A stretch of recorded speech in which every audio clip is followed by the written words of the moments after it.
कल मैंने आपसे कथा में यही सूत्र कहा था, एकमात्र ईश्वर ही ऐसा उदार है जो अपनी सारी वस्तु जीव को दे देता है और फिर कहता है तुम मुझे दान दो, और वो मांगने वाला बन जाता है। संसार में ऐसा कोई नहीं कर सकता, क्योंकि हमारे पास जो कुछ है उन्हीं का दिया हुआ है। और जब हम उनको देते हैं, भले बोलते हो तेरा तुझको अर्पण, पर देते समय हमारी स्थिति क्या होती है? वो महाराज श्री का एक संस्मरण मैं आपको सुना दूं। कोई सत्यनारायण भगवान की पूजा करनी थी किसी गृहस्थ के घर में, तो पूजा के लिए सामग्री मंगवाई, तो पान सुपारी इत्यादि चाहिए। तो वो बालक गया पंसारी की दुकान में कि भाई सुपारी दीजिए। तो आप जानते दुकानदार ने फट करके पूछा किसके लिए सुपारी चाहिए, खाने के लिए चाहिए कि पूजा के लिए चाहिए? समझ गए कि नहीं? खाने के लिए चाहिए तो बढ़िया सिकी सुपारी 5 रुपए की एक, और पूजा के लिए चाहिए तो सड़ी सुपारी 5 पैसे की। ये हमारे मापदंड है। भगवान के लिए पूजा के लिए चाहिए, हमें दान में वस्त्र देना है, साड़ी देने है, दुकानदार के पास गए, साड़ी किसके लिए दान में देना है? अच्छा 75 रुपए वाली सूरत वाली। अपने लिए चाहिए, मेरे बेटे का ब्याह है, बेटी का ब्याह है, तो 10,000 20,000 और महंगी साड़ी नहीं।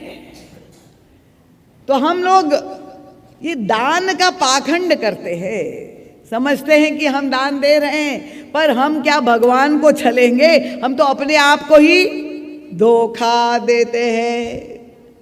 और इसीलिए जब बलि ने कहा गुरुदेव से मैं आपकी बात नहीं मानूंगा, वो चला गया। वहां यज्ञ मंडप में भगवान वामन प्रतीक्षा कर रहे थे। संकल्प लेना पड़ता है, आप जानते ही है, कोई भी कार्य करना हो तो जो आचार्य पंडित होते हैं हाथ में अक्षत पुष्प कुछ द्रव्य कुशा और जल डाल करके संकल्प बोला जाता है। अब ये शुक्राचार्य यद्यपि बहुत बलि को समझाने का प्रयास किया, रोकने का प्रयास किया, और बलि मानने को तैयार नहीं था, तो इतने क्रोध में भर गए, उसने कहा जा तेरा सर्वनाश हो जाए। बलि सुनकर के दुखी नहीं हो गया। क्यों? देखिए यही होता है संस्कार। अंत तो गत्वा बलि भक्त प्रहलाद का पौत्र था, तो उसमें ये दोहरे संस्कार थे। तो जैसे ही गुरुजी ने कहा तेरा सर्वनाश हो जाए, तो बलि बड़ा प्रसन्न हो गया। उनका गुरुदेव देखिए आप अब भी मेरी संपत्ति बचाने का प्रयास कर रहे थे, और अब आपके ही मुंह से निकल रहा है कि तुम्हारी सारी संपत्ति नष्ट हो जाए। इसका मतलब कि भगवान का संकल्प ही सर्वोपरि है, इसलिए मैं जरूर दान दूंगा। चला गया। पर ये शुक्राचार्य ने श्राप भी दे दिया, पर अभी भी मन नहीं माना। जैसे माता पिता होते हैं ना, कभी अभी बच्चे को बहुत समझाते हैं, गुस्सा भी हो जाते, जा मर जा, ये भी निकल जाता है क्रोध में।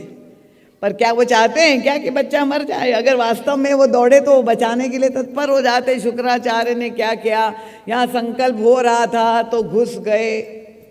वो जो लुटिया थी जिसमें जल था, उसकी टोटी में, ये दैत्य में एक क्षमता है कि वो जितना भी मायावी रूप बना सकते थे दानवों में, तो वो बहुत सूक्ष्म रूप में लुटिया में अंदर जहाँ टोटी थी उसमें जाके बैठ गए।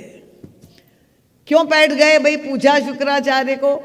देखिए बुद्धि, ये दैत्य गुरु है, इतने बड़े ज्ञानी, पर हम जब उनकी बुद्धि को देखते हैं तो उसकी निंदा क्यों गोस्वामी तुलसीदास जी करते हैं कि इतने बड़े विद्वान, इतने बड़े बुद्धिमान, पर प्रयास क्या कर रहे हैं? क्यों सूक्ष्म रूप में जाके बैठ गए? उनका ना जल गिरेगा, ना संकल्प होगा, और ना ही मेरे शिष्य की संपत्ति नष्ट होगी।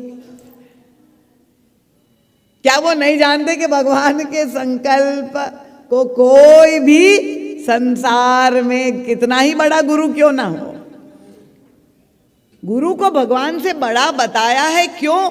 क्योंकि शिष्य जब साधना करेगा तो गुरु में जब उसमें अटूट रूप से सुदृढ़ भावना उसकी हो जाए तभी वो साधना कर पाएगा। वास्तव में गुरु भगवान से थोड़ी बड़ा होता है। अब गुरु का शरीर जो होगा मनुष्य का वो रोगिष्ट भी हो सकता है, वो जो है मरणग्रस्ता भी हो सकते हैं। क्या भगवान से तुलना की जा सकती है? पर नहीं, ये शुक्राचार्य प्रयास कर रहे हैं। और जब प्रभु वामन भगवान वहाँ जल डालने का प्रयास कर रहे, कथा आप लोग सब जानते, जल गिर नहीं रहा है, और तब प्रभु कौतुकी समझ गए। वहीं पर पड़ी हुई एक कुशा घास थी, उठा ली, और जैसे टोटी में कुछ कचरा फंस गया हो, उन्होंने वो कुशा घास का अग्रिम भाग नुकीला होता है, उसे टोटी में डाला, और जहाँ कुशा शुक्राचार्य बैठे थे वो अग्रिम नुकीली कुशा सीधे आंख में घुस गई, और शुक्राचार्य की आंख फूट गई, एकाक्ष हो गए, फड़फड़ाते हुए बाहर भाग के निकल आए। जल गिर गया, संकल्प हो गया। अब शुक्राचार्य का और प्रभु का संवाद हुआ, वो एक अलग पक्ष है। पर जैसे ही संकल्प हो गया, अब प्रभु दान, अभी तक तो प्रभु वामन रूप में वहां पर खड़े थे, अब 3 पग भूमि का संकल्प ले लिया और प्रभु दान देने के लिए अब प्रस्तुत हुए। और देखा क्या कि प्रभु ने अपना स्वरूप बढ़ाना शुरू कर दिया, और इतना बढ़ा दिया, विराट रूप वहां बलि की यज्ञशाला में प्रभु का प्रकट हो गया। दैत्यों ने देखा ये तो बड़ा छल हो रहा है, धोखा हो रहा है हमारे साथ, कि दान मांगते हुए बामन हैं और लेते समय विराट बन गए। उन्होंने अस्त्र शस्त्र उठा लिया, हम लड़ाई करेंगे, हम युद्ध करेंगे, ये तो बहुत बड़ा छल है। पर बलि ने रोक दिया, नहीं, अपने सैनिकों को। और तब प्रभु विराट बन गए, और विराट बन करके अब दान लेना है। प्रभु ने एक पग में विराट भगवान का एक पग पूरी धरती नाप ली, दूसरा पग प्रभु ने अंतरिक्ष पूरा नाप लिया। अब तीसरा पग देना है। प्रभु ने बलि की ओर देखा, महाराज तीसरा पग बताइए, आपको दान देना है, आप ऋणी है। और बलि चारों ओर देख रहा है। अब दृश्य क्या है? महाराज श्री कहते उस दिव्य दृश्य को देखे कि यहाँ लेने वाला विराट हो गया, देने वाला बौना दिखाई दे रहा है। अब बलि जो है वो बौना दिखाई दे रहा है और भगवान विराट हो गए। बलि इतना संकोच में समझ नहीं पा रहा है क्या करूं। उसी समय भक्त प्रहलाद वहां पर आ गए और भगवान ने देखा मेरा भक्त आ गया। भगवान संकोच में पड़ गए अपने भक्त के सामने। प्रभु की ये भक्त वत्सलता है। और बलि तो उनका पौत्र है, पितामह है। और तब भक्त प्रहलाद ने संकेत किया बलि को, क्योंकि वो निर्णय नहीं कर पा रहा था। प्रभु कह रहे तीसरा पग भूमि, नहीं तो मैं तुमको बांधता हूं, तुम ऋणी हो नागपाश में। और तब प्रहलाद जी ने इंगित किया। बलि ने कहा प्रभु मेरे पास देने को कुछ नहीं है, केवल मैं बचा हुआ हूं। और इंगित किया। और तब प्रभु ने तीसरा पग बलि के सिर पर रख दिया और बलि पाताल लोक में चला गया। प्रभु ने कहा दान पूर्ण हो गया। तीसरा पग प्रभु ने नाप लिया, बलिदान पूर्ण हो गया।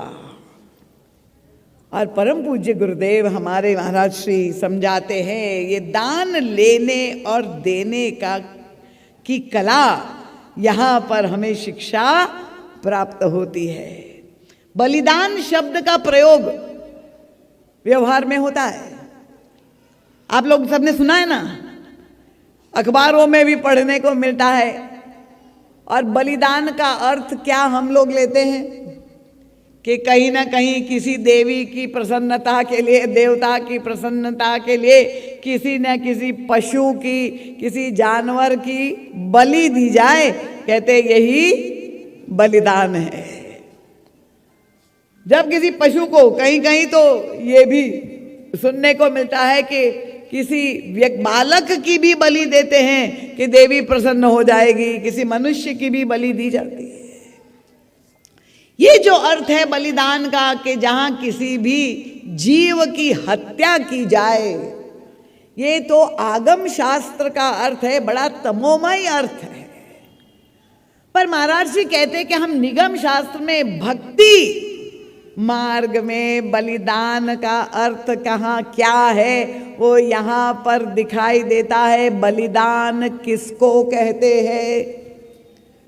और तब बलि के दृष्टांत से ये दिखाई देता है कि सारे संसार का आप दान दे दीजिए, बड़ी से बड़ी वस्तु का दान दे दीजिए, वो भी बलिदान नहीं है। जब तक आप अपने अभिमान का, मैं का दान नहीं देंगे, तभी तक बलिदान नहीं होगा। अगर मैं लेकर के दान देंगे तो ये बलिदान नहीं हुआ। सबसे बड़ा दान है, वस्तुओं का दान कितना भी आप देते, पर बलिदान क्या है? उनका अपने अभिमान का दान। और ये बलि ने अनुभव कर लिया। तब वो पाताल लोक में प्रभु जब वहां भेज दिया, वहां का राजा बना दिया। प्रभु ने कहा बलि मैं प्रसन्न हूं, तुम पर मांगो क्या चाहते हो। बलि ने कहा प्रभु मुझे, मैं तो यहाँ रहूंगा पर मुझे भी आपका दर्शन निरंतर मिलना चाहिए। और देखिए धन्य है बलि, तो ये अभिमान से मुक्त हो गया। देखिए ममता और अहमता ये दो वस्तुएं हैं। विकार, मानस रोग की चर्चा मैं साथ साथ में कर रही हूं क्योंकि हम सबको अपने जीवन से जोड़ करके देखना है। तो भगवान श्री राम से पूछा कि ये माया क्या है? उनका मैं अरु मोर तोर तय माया, छत्तीसगढ़ी में ही व्याख्या की है। मोर और तोर समझ जाइए। मैं अरु मोर तोर तय माया, कोई माया देवी बैठी हुई है तो बुरा न माने, पर माया की निंदा की गई। क्या बताए? ये माया बांधती है, जे ही बस कीने सी जीव निकाया। हर व्यक्ति को ये माया बांधती है। ये माया क्या है? मेरा और तेरा, मैं और मेरा, तू और तेरा। तो ये अहमता और ममता की वृत्ति जो हमारे अंतःकरण में है वो ही बंधन का हेतु है।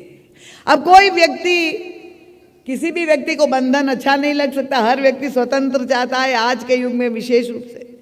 तो हमें बंधन, अगर अपने आप को बंधा हुआ अनुभव कर रहे हैं, देखिए आध्यात्म दर्शन भी साथ में चल रहा है।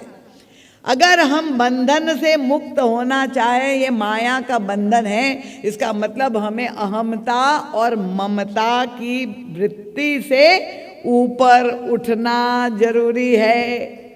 और बलि तो मुक्त हो गया, उसने मैं का दान दे दिया, पर प्रभु को बांध लिया अपनी ममता से। प्रभु से कहा कि आप निरंतर हमारे सामने रहेंगे। और धन्य है हमारे प्रभु की भक्त वत्सलता।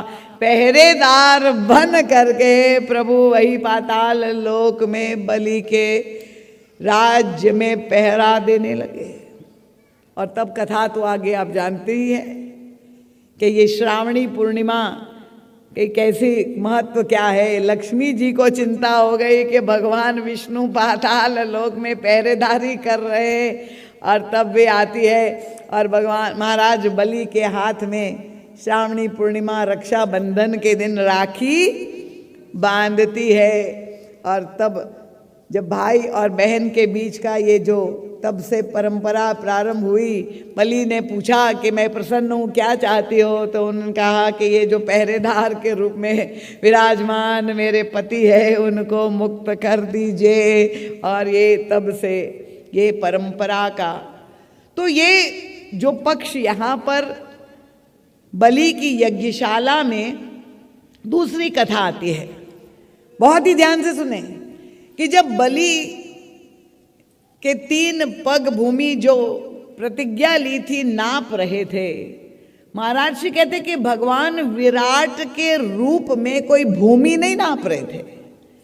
भगवान विराट बनकर के क्या नाप रहे थे? उनका ये जीव का अभिमान नाप रहे थे जो विराट हो गया था। इसलिए प्रभु ने विराट बन करके जीव को दिखा दिया कि तुम वास्तविक, तुम्हारा स्वरूप क्या है, तुम बौने हो। और प्रभु ने उनका अभिमान नाप लिया और धन्य हो गया बलि। जब अभिमान नप गया, ये प्रभु की कृपा थी, वो भक्त हो गया प्रभु का, भक्ति का उदय उनके जीवन में हुआ। पर उस कथा में एक और उपकथा आती है कि जब प्रभु नाप रहे थे तो प्रभु का पद जब विराट हो गया, अंतरिक्ष में पहुंचा तो ब्रह्मलोक तक पहुंच गया प्रभु का श्री चरण कमल।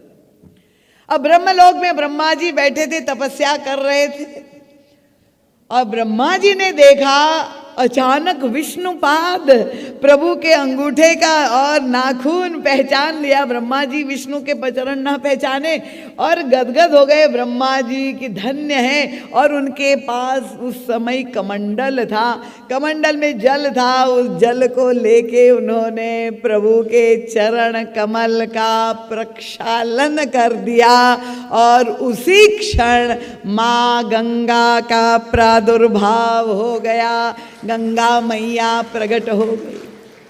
ये विष्णुपाद है। तो गंगा क्या है? ये तो कथा है पुराणों की, पर ये कथा हमारे जीवन से कैसे जुड़ती है? गोस्वामी जी मानस में कहे गंगा किसका प्रतीक है? उनका राम भगति जहाँ सुरसरी धारा, भगवान की मंगलमयी भक्ति ही गंगा है। और इसका तात्पर्य क्या हुआ? इस कथा से संदेश क्या मिलता है? हम लोग कितनी सरलता से कहते हैं ये बहुत बड़ा भक्त है, पर भक्ति का प्रादुर्भाव व्यक्ति के जीवन में कब होता है? गंगा रूपी भक्ति का प्रादुर्भाव जिस तरह से हुआ ब्रह्मा के कमंडल में जब चरण प्रक्षालन हुआ, इसका तात्पर्य क्या हुआ कि ब्रह्मा जी भी कहीं ना कहीं एक सात्विक अभिमान से युक्त थे कि मैं सृष्टि का निर्माता, मैं बुद्धि और विवेक का देवता, तो मैंने ये संसार बनाया। तो ये जो अभिमान, रचनाकार का अभिमान जो था ब्रह्मा जी में, चाहे वो सात्विक घमंड था, अहंकार था, जब ब्रह्मा जी ने देखा कि ये सारे संसार को, उनकी रचना को भगवान ने एक ही पग में नाप लिया, तो ब्रह्मा जी का अभिमान भी गलित हो गया, वो भी अभिमान से मुक्त हो गए। और उसका तात्पर्य क्या हुआ कि जब हमारे अंतर जीवन में अभिमान की वृत्ति नष्ट हो जाती है, वही क्षण भक्ति का प्रादुर्भाव हमारे अंतःकरण में होता है। तो आज महाराज जनक जब चरण प्रक्षालन कर रहे हैं भगवान श्री राम का, तो उनके हृदय में क्या भावना आ रही है? उनको ये पूरी कथा उनके मन पटल पर कि ब्रह्मा जी इन चरणों को धो रहे और ब्रह्मा जी अभिमान से मुक्त हो गए, तो महाराज जनक भी भगवान राम से मन ही मन यही प्रार्थना कर रहे हैं कि जिस तरह से आपने ब्रह्मा जी को भी अभिमान से मुक्त कर दिया, मुझे भी आप अहंकार से मुक्त कर दीजिए कि मैं दाता हूँ। क्योंकि वो तो परम विरागी थे और जब धनुष नहीं टूट रहा था तब वो उनका जो महाराज जनक का उस समय प्रलाप भरी सभा में प्रकट हुआ था। पृथ्वी वीरों से खाली हो गई, कुंवरी कुंवारी रहे का करे। उनका अब सब लोग आप अपने घर को जाओ, कोई वीर नहीं है। और उस समय लक्ष्मण जी को क्रोध आया कि क्या ये भगवान राम जिस सभा में बैठे हो, उस सभा में जनक जैसे विद्वान के द्वारा ऐसा वाक्य बोलना क्या उचित है, मर्यादा के अनुकूल है। और इसलिए वे अनुभव करते हैं, क्योंकि साधना भी करता है व्यक्ति, तपस्या भी करता है, तो वो तपस्या का भी अभिमान 3 प्रकार का होता है, रजोगुणी अभिमान, तमोगुणी अभिमान और सतोगुणी अभिमान। बड़े से बड़े ऋषि मुनियों के भी अंतःकरण में ये वृत्ति, ज्ञान पाने के बाद भी अभिमान आने की संभावना है, मैं ज्ञानी हूं। इसीलिए मानस का जीवन दर्शन क्या है कि ज्ञान आपको हो जाए, अनुभूति हो जाए, अहम ब्रह्मास्मि, तत्वज्ञ हो गए, पर ज्ञान के बाद भी अगर भक्ति आपके जीवन में नहीं आई तो आप इस अभिमान से ग्रस्त हो सकते हैं। क्योंकि ज्ञान मार्ग की साधना अहम की साधना है, अहम ब्रह्मास्मि, प्रज्ञानम ब्रह्म, ये मैं की साधना है, कठिन हो जाएगी, उसकी व्याख्या मैं आपके सामने नहीं करूंगी। और तब जनक जी महाराज भी प्रार्थना कर रहे प्रभु, और महाराज जी कहते देखिए यहाँ गोस्वामी जी ने 2 शब्दों का प्रयोग किया। आप लोग भी ये दोनों शब्द जानते, एक है दान और दूसरा है समर्पण। जो पठित लोग हैं उसका आनंद लेंगे।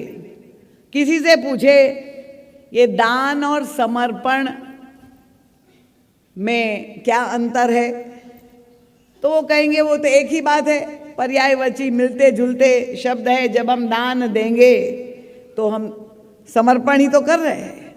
पर परम पूज्य महाराज श्री कहते हैं नहीं, दान में और समर्पण में अंतर है। दान का मतलब ये हुआ उसमें मैं दान दे रहा हूं, कर्ता भाव, मैं की वृत्ति जब होती है, उस मैं वृत्ति को लेके कर्तृत्व का अभिमान लेके व्यक्ति दान देता है। और समर्पण में क्या भाव है कि वस्तु मेरी है ही नहीं, वस्तु आपकी है और आपकी वस्तु आपको दे रहे हैं। देखिए विवाह के समय जो मंत्र पढ़े जाते हैं, आप लोग सब विवाह कार्यक्रम में तो जाते हैं, पर कोई जो पंडित आचार्य लोग बोलते हैं वो समझते तो है नहीं, क्योंकि भाषा की भी समस्या है, ना किसी में जिज्ञासा होती है, क्योंकि बारातियों को तो भोजन से ही मतलब होता है, तो इसलिए कोई जिज्ञासा भी नहीं करते। पर विवाह के समय जो आचार्य विद्वान मंत्र उच्चार करते हैं, उसमें आप जानते हैं कि जो वर है उसको भगवान विष्णु का रूप माना जाता है, और जो कन्या है उसको साक्षात महालक्ष्मी के रूप में और उनकी स्तुति की जाती है। और इसका मतलब क्या हुआ कि ये बताया जाता है कि ये जो लक्ष्मी भगवान विष्णु की ही शक्ति है, और इसलिए जो माता पिता ये भाव से समर्पण करते हैं, जब लक्ष्मी आपकी शक्ति है, आपकी वस्तु ही आपको दे रहे, उसमें मेरा कुछ भी नहीं है, यही मैं समर्पण कर रहा हूं। मैं तो केवल ट्रस्टीशिप, ये मेरा नहीं है, मैं केवल आपकी वस्तु को अभी तक संभाले हुए था, वो आपकी शक्ति ही है, मेरी कन्या नहीं है। और देवियां विशेष रूप से आपसे मैं बता दूं, कन्यादान जब दिया जाता है, क्योंकि समय अधिक हो गया है, कन्यादान के पीछे एक और सूक्ष्म मनोविज्ञान है। पद प्रक्षालन का आप लोग समझ गए कि दान से जो अभिमान आने की संभावना है, उस अभिमान की वृत्ति से अपनी सुरक्षा के लिए हमारे ऋषि मुनियों ने पहले पाद प्रक्षालन की ये परंपरा, ये विधान बनाई कि ये देने वाला बड़ा नहीं, लेने वाला ही बड़ा है, देने वाला तो बहुत छोटा है। भगवान राम ने भी यही करके दिखाया। बलि के प्रसंग में भी हमने देख लिया कि लेने वाला बड़ा है, देने वाला छोटा है, तभी तो वो अभिमान से बचेगा। और दूसरा सूत्र, जिस कन्या का आप दान दे रहे हैं, अब उस कन्या के प्रति आपकी ममता है कि नहीं? आपने उसको जन्म दिया, उसका पाला पोसा बड़ा किया, और जब आप दान दे रहे हैं तो दान देने के बाद क्या वो वस्तु आपकी रह गई क्या? जब आप दान देते हैं फिर क्या उस वस्तु पर आप अधिकार कर सकते हैं? वो तो आपकी नहीं रह गई। तो अगर सच्चे अर्थों में जिस कन्या के प्रति आपकी ममता है, जब आप दान देते हैं, तो हमारे गुरुदेव कहते हैं कि आपको कन्या का दान नहीं देना है, अपनी ममता का दान देना है। तालियां बहुत कमजोर है, सहमत नहीं आप लोग?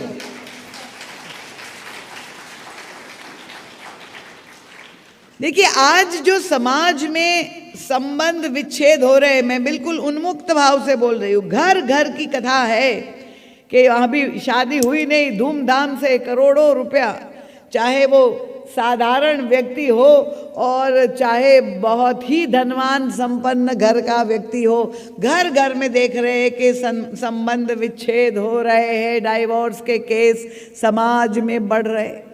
उसका कारण क्या है कि कन्या के माता पिता दान तो देते हैं पर ममता का दान नहीं देते हैं, और इसलिए जहां वो कन्या आपके घर से गई और उसके पीछे आपका फोन चला जाता है और नित्य प्रति हस्तक्षेप आप उसके जीवन में, जब आपकी ममता आप छोड़ नहीं पाए, और ये आपकी ममता की वृत्ति के कारण उसका दाम्पत्य जीवन, वैवाहिक जीवन, कहीं भी दूसरी जगह जब आप जाएंगे तो आपको एडजस्टमेंट प्रॉब्लम्स तो होगी, और उस कन्या को वहाँ पर अपने नए घर में अपने पति के साथ और अपने ससुराल में अगर उसे आप थोड़े दिनों के लिए अपना हस्तक्षेप बंद कर दे, तो मुझे निश्चित रूप से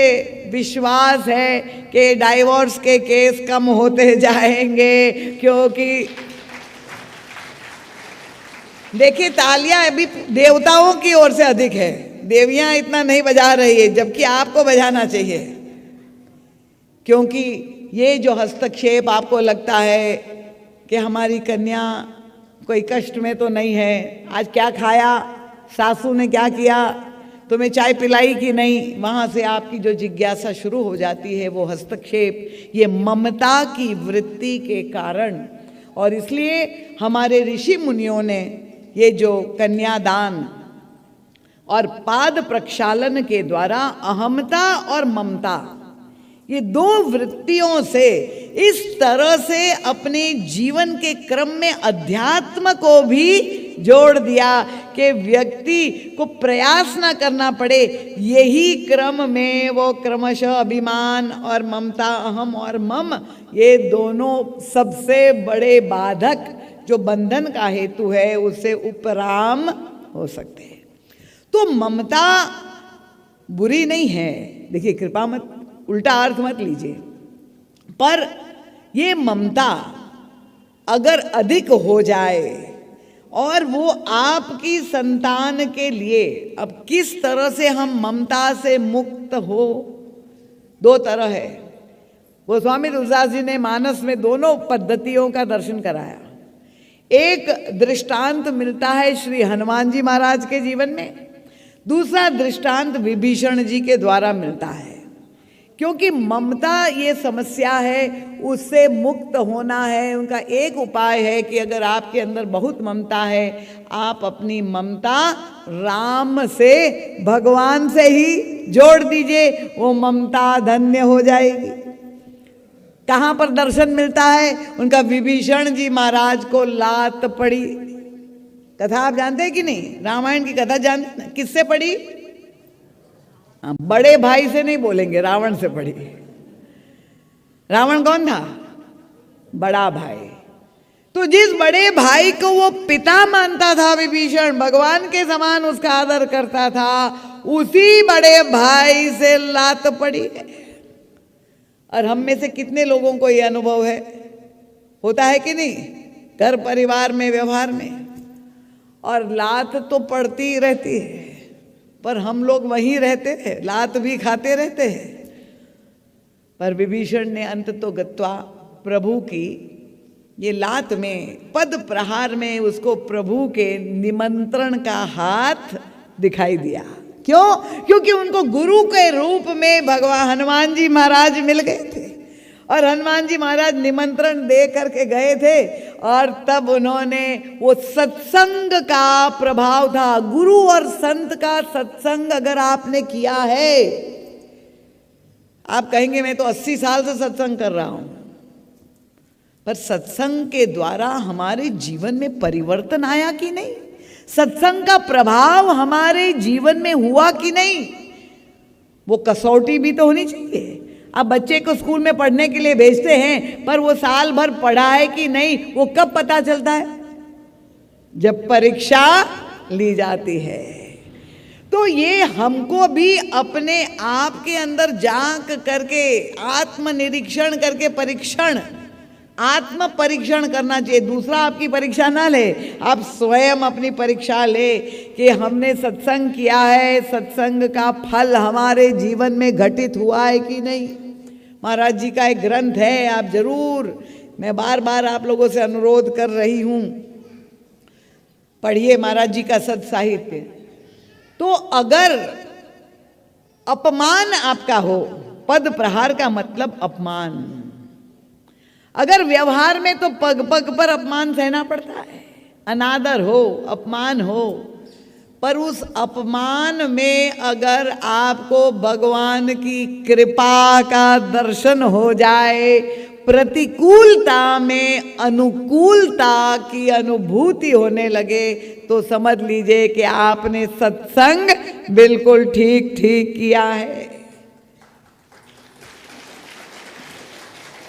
ये दृष्टि परिवर्तन। क्योंकि हम लोग तो क्या कहते हैं, अच्छा तुमने मुझे एक चांटा लगाया, हम लोग कहे क्या करेंगे, तो एक मारा, मैं एक के बदले में 2 जमा दूंगा। वो दिल्ली में मुझे याद आ गया, मैं अपने एक शिष्य के यहाँ गई थी, तो वो माता अपने सब पोते पोतियों के साथ बैठी हुई थी। उन्होंने कहा, सब सत्संग हुआ, उसने कहा दीदी माँ ये जो हमारे बच्चे हैं ना, आप उनको कुछ उपदेश दीजिए। और फिर एक बच्चे की ओर कहा कि बड़ा डरपोक है माँ, रोज स्कूल जाता है, 5-6 साल का रहा होगा, और पिट करके ही आता है, बड़ा डरपोक है, भीरू है स्वभाव से, तो आप उनको उपदेश दीजिए। तो मैंने कहा ठीक है। फिर उन्होंने कहा माँ मैंने तो उसको सिखा दिया कि अगर तुम्हें कोई एक चाटा लगाए तो तुम रो के पिट के मत आना, उसके बदले में 2 जमा के आना। फिर मेरी ओर देखा, माँ मैंने ठीक शिक्षा दी कि नहीं दी? अब वो सारा लाइसेंस जो है, सर्टिफिकेट मुझी से चाह रही थी। तो मैंने कहा कि देवी आपने जो भी कहा अपनी बुद्धि से कहा, अब मैं क्या कहूँ, पर मुझे तो चिंता हो रही है।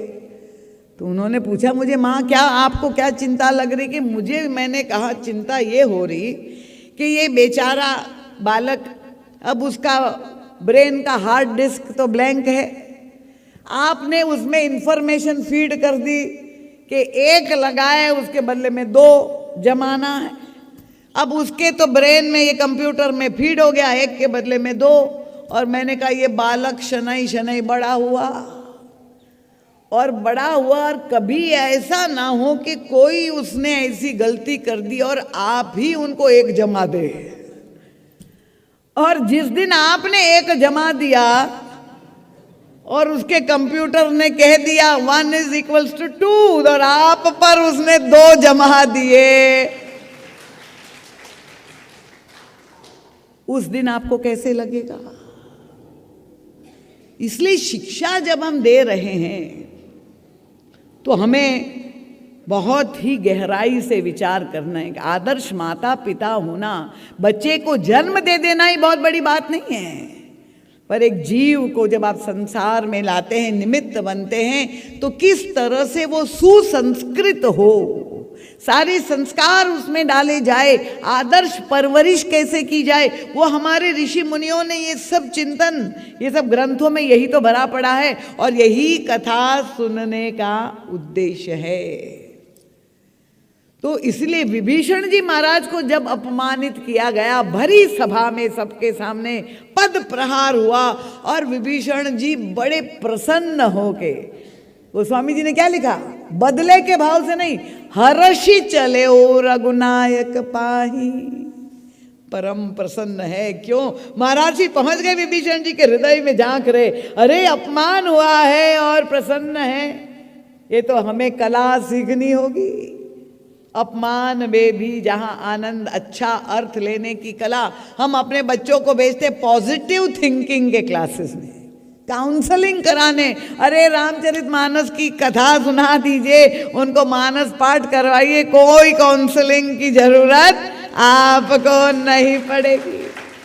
सहज रूप से ये सारे संस्कार को आप आत्मसात कर लेंगे। और विभीषण जी महाराज परम प्रसन्न होते हुए, क्यों आज मैं कहाँ जा रहा हूँ, हर्षि चले रघुनायक पाही, करत मनोरथ बहुमन माही, कहाँ जा रहा हूँ, देखी हो जाई चरण जल जाता सुबह सने। अब देखिए यहाँ भी रावण का पद उन्हें राम का पद का याद दिला रहा है। गोस्वामी जी कह रहे ये सत्संग से ही संभव है, संत की कृपा से संभव नहीं तो संभव नहीं है। दुनिया में तो एक के बदले दो ही सिखाया जाएगा। और जब वे पहुंच गए प्रभु के पास, वो दिव्य प्रसंग है, विभीषण शरणागति नाम का ग्रंथ है, आप अवश्य पढ़े। और तब विभीषण जी प्रभु के सामने खड़े हैं, प्रभु ने हृदय से लगा लिया है। देखिए रावण शत्रु का छोटा भाई आया, हमारे भगवान श्री राम का उदात्त चरित्र का दर्शन करिए।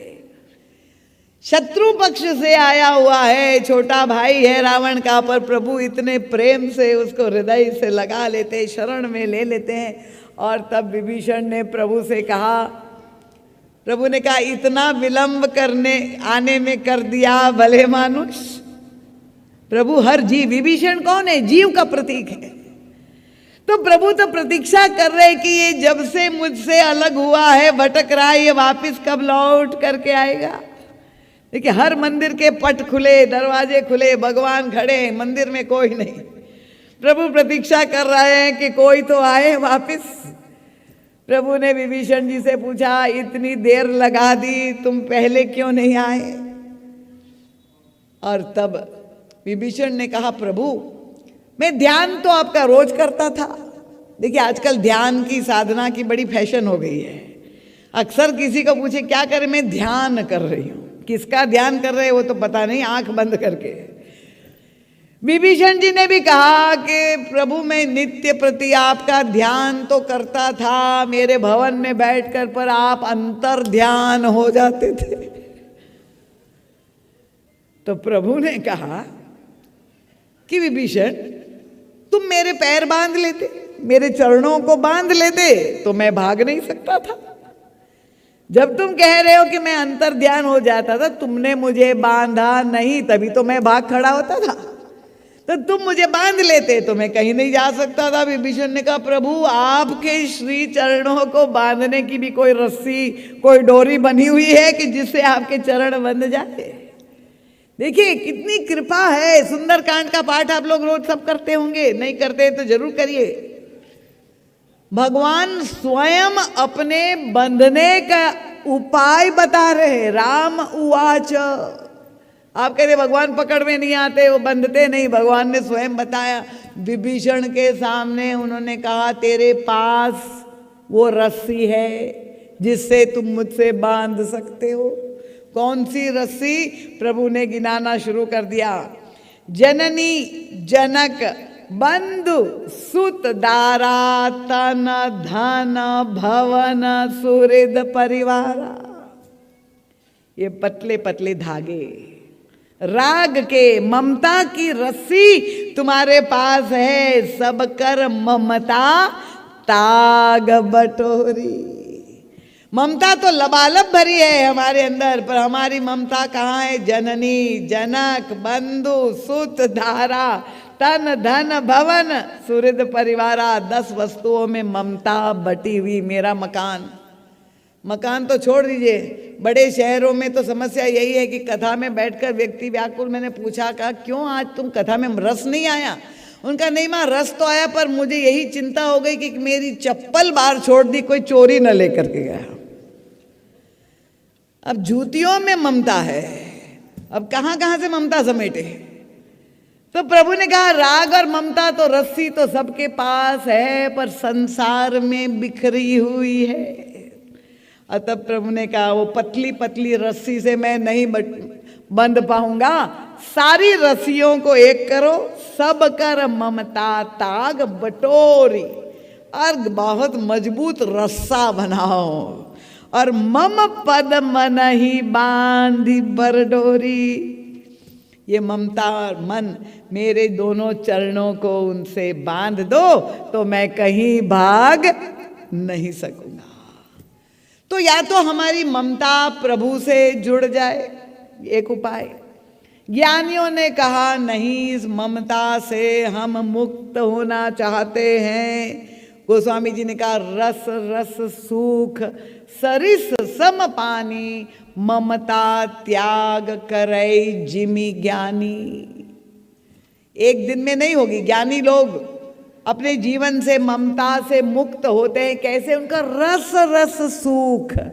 दृष्टांत किसका दिया? पोखर का, तालाब का। यहाँ भी मैंने देखे, मार्ग में आते समय कई तालाब है। अब बरसात में तालाब में जल छलाछल भरा हुआ है, पर जैसे क्रमशः समय बीतता है, जब ग्रीष्म काल जब तक आता है, तब तक देखा कि जो जल भरा हुआ था वो बिल्कुल तलहटी को पहुंच गया है। जल कहाँ चला गया? तो ये तो किसी ने निकाला तो है नहीं, पर जो जल भरा हुआ था उनका रस रस सूख। रोज थोड़ा थोड़ा थोड़ा जल सूखता जाता है, वाष्प बनता जाता है। और इसी तरह से ज्ञानी अपने जीवन में एक दिन में नहीं ममता तोड़ गया, मैं ममता का बंधन छोड़ दिया, तोड़ दिया।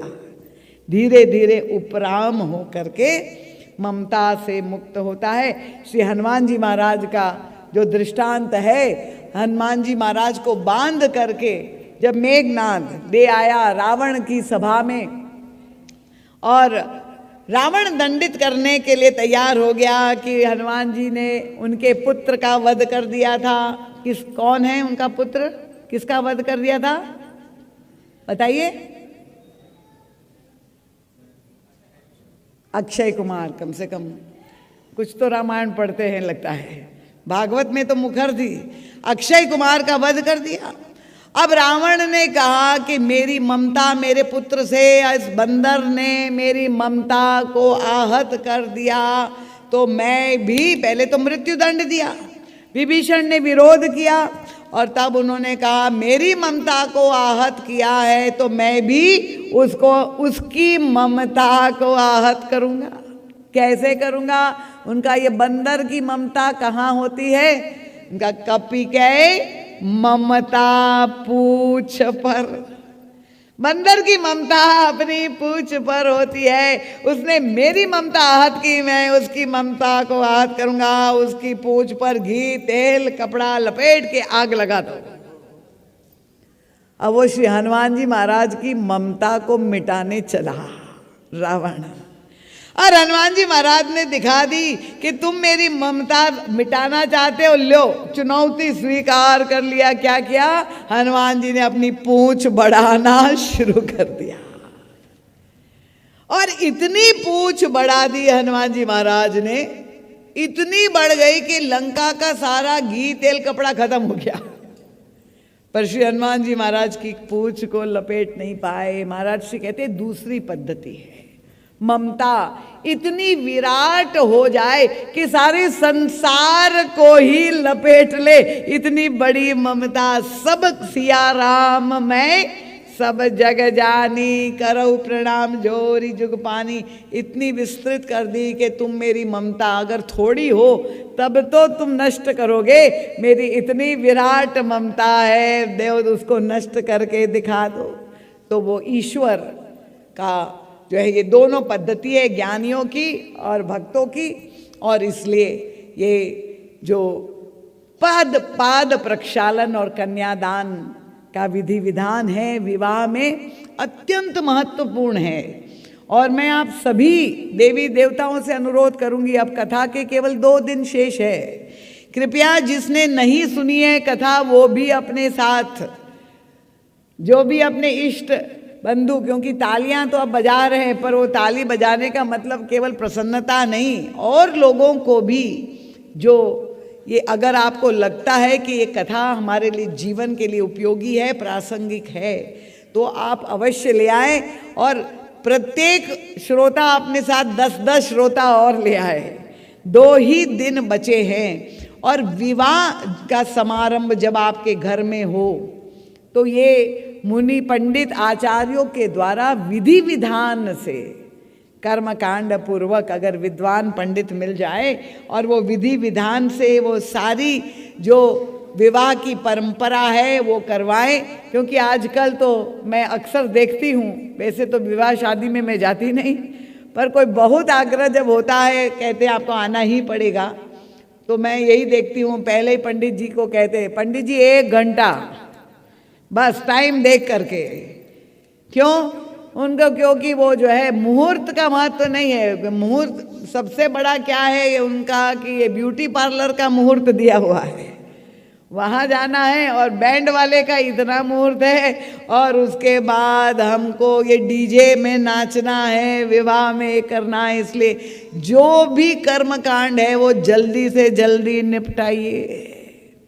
और क्योंकि हम अपनी संस्कृति से दूर जा रहे हैं, अपने बच्चों को सुसंस्कृत नहीं कर पा रहे हैं, हम स्वयं क्योंकि नहीं अवगत है, नहीं जानते हैं, और इसलिए ये जो भारतीय परंपरा हमारी इतनी समृद्ध, हमारी ये संस्कृति है, हमारा ये धर्म है, उसका पालन आप करेंगे तो निश्चित रूप से आप चाहते हैं कि नहीं कि आपका चाहे बेटा हो या बेटी हो, उनका वैवाहिक जीवन सुखद हो, ये चाहते हैं कि नहीं चाहते? सब चाहते हैं, बिल्कुल। तो अगर आप चाहते हैं तो इन संस्कारों को आप अपने जीवन में स्वीकार करें तो निश्चित रूप से आपके जीवन में ये राम कथा परम कल्याणकारी होगी। तो इन शब्दों के साथ बहुत अधिक समय आपका हमने ले लिया, सबके चरणों में बार बार नमन वंदन प्रणाम कर रही हूँ। ये कथा टीवी पर भी आप लोग दे सकते हैं, यूट्यूब संस्कार चैनल पर भी दिखाई दी जाएगी। जो चैनल है जिस पे ये कथा आप फिर से देख सकते हैं, उसका पता वहाँ पर ये दोनों फ्लेक्स जो लगे हुए हैं उसमें चैनल का आईडी लिखा हुआ है। हमारे उद्घोषक महोदय फिर से एक बार बता देंगे। तो आप यूट्यूब पर उस चैनल पर भी ये जो रिकॉर्डिंग कथा की हो रही है उसको पुनः जो है प्रसारण होगा, उसमें घर बैठे आप इस कथा को फिर से श्रवण कर सकते हैं जो नहीं सुन पाए हैं, और महाराज जी का सद साहित्य का भी लाभ ले सकते हैं। प्रातः काल जो विवाह के नेकचार हो रहे हैं, जो लोक रीति नित्य प्रति हो रही है विवाह की संपन्न कर रहे हैं, उसमें भी आप सम्मिलित होने के लिए ऑफिसर्स कॉलोनी में जहाँ पर हमें निवास दिया गया है वहाँ भी आप लोग प्रातः काल 10 बजे से 12 बजे तक नित्य प्रति उस आनंद में भी सहभागी बन सकते हैं। अभी रामायण जी की आरती होगी, आरती करके प्रसाद लेके आप प्रस्थान करेंगे। भगवान के नाम का जय घोष पूरे उत्साह पूर्वक करेंगे। बोलिए सियावर रामचंद्र भगवान की जय। जयकार ऐसी नहीं कि बस्ती तक पहुँचे, हमने सुना है बस्ती में लोग नहीं आ रहे यहाँ, तो ऐसी जयकार करे, राम भक्तों की जयकार है ये कि बस्ती तक सूचना पहुँचे कि यहाँ राम कथा में निमंत्रण है। बोले पूज्यपाद गोस्वामी तुलसीदास जी महाराज की जय, सत्य सनातन धर्म की जय, संत संत समाज की, भक्त समाज की, भारत माता की। बोलिए सद्गुरुदेव भगवान की।